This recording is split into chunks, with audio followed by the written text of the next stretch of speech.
नमस्कार, मैं हूं कोमल शर्मा और आप देख रहे हैं न्यूज 21। अब खबरें अन्य राज्यों से। गाडरवारा नगर पालिका परिषद में प्रधानमंत्री आवास योजना PMAY को लेकर नाराजगी बढ़ रही है। योजना के तहत सैकड़ों मकान बनाए गए, लेकिन असली हकदार गरीबों को अभी तक लाभ नहीं मिल पाया। शिकायतकर्ता और समाज सेवी सुरेंद्र राजपूत ने बताया कि कई मकान नगर पालिका क्षेत्र के बाहर बनाए गए और कुछ मकानों का लाभ ऐसे लोगों को दिया गया जिनके पास पहले से 3-3 मंजिला मकान है, जबकि दर्शकों से रह रहे करीब परिवारों को इसका लाभ नहीं मिला है। स्थानीय निवासी शांतिबाई और डालचंद कहाड़ ने भी कहा कि बाहर से आए लोगों को लाभ मिल गया, लेकिन शहर के पुराने गरीब परिवार उपेक्षित रह गए। इस मामले पर नगर पालिका के CMO वैभव देशमुख ने कहा कि यह पुराने प्रकरण है और मकान हितग्राहियों के जमा किए गए कागजातों के आधार पर नियम अनुसार दिए गए हैं। नरसिंहपुर से रजनीश कुमार कौरव की रिपोर्ट। अगर जांच की जाए तो 1500-1600 आवास फर्जी आवास निकलेंगे। बने बनाए मकानों पे इनने आवाज दिया। मैंने EOW में शिकायत की, माननीय प्रधानमंत्री कार्यालय में भी शिकायत की है, मुख्यमंत्री जी के यहाँ भी की है और EOW में शिकायत जांच चल रही है।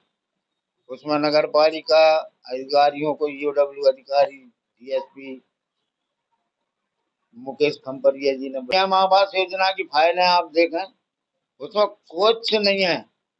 फर्जी दस्तावेज इन्हीं के कर्मचारियों ने तैयार करके लगा के रखे, जबकि उसमें AE की रिपोर्ट होती है, उसमें हर स्तर पे फोटो उतरती है, फोटो उतर के फिर लगती है, फिर रिपोर्ट होती है, फिर दूसरी किस्त जारी होती है। ऐसा कुछ भी नहीं, सभी पूरे उसमें शामिल हैं। अंधेर गर्दी की मतलब पराकाष्ठा है भ्रष्टाचार की, घनघोर भ्रष्टाचार किया है बिल्कुल। और कोई जांच अधिकारी अगर सही एजेंसी सही तरीके से जांच कर दे तो सभी लोग करी गई है जो तथ्यहीन है। आप जिन लोगों की बात कर रहे हैं वो निरंजन वार्ड का मामला, निरंजन वार्ड के जिन लोगों को आवास योजना का लाभ दिया गया है, वो जो लाभ है आवेदक द्वारा जो दस्तावेज नगर पालिका में प्रस्तुत किए गए थे उसके आधार पर दिया गया है। दस्तावेज प्रस्तुत करने की जिम्मेदारी आवेदक की है।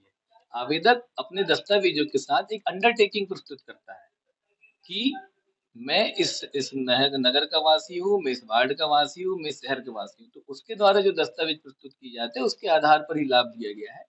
और ये जो मामला जो आप बता रहे हैं ये सीमा का मामला है। पात्रता अपात्रता का नहीं मामला, ये सीमा का मामला। और ये जो जिन लोगों को लाभ दिया गया ये जिनाइन गरीब लोग हैं और इसका आप मौके पे जाके निरीक्षण कर भी सकते हैं। सर जामाड़ा, चिन्हकला, कामती ऐसे गांव नहीं ये नहीं, बिल्कुल ये गलत बात है। जो एक्चुअल में जो आप जिस जहाँ की बात कर रहे हैं वो निरंजन वार्ड का मामला है। सन 2014 में नगर पालिका गाडरवाड़ा का सीमा विस्तार होने के बाद आसपास के जो ग्राम पंचायतें हैं उसके कुछ खसरे नगर पालिका सीमा में शामिल हो गए हैं और कुछ खसरे शामिल नहीं हुए। तो जो खसरे नगर पालिका सीमा में शामिल हो गए हैं वहां ही आवास योजना का लाभ दिया गया है। और नगर पालिका मूल रूप से आवास योजना का लाभ तभी देती है जब आवेदक उस संबंध में अपने दस्तावेज प्रस्तुत करता है। फिर भी यदि कहीं कोई आवेदक के द्वारा गलत दस्तावेज प्रस्तुत किए जाते हैं तो हम उसका बारीकी से निरीक्षण करते हैं।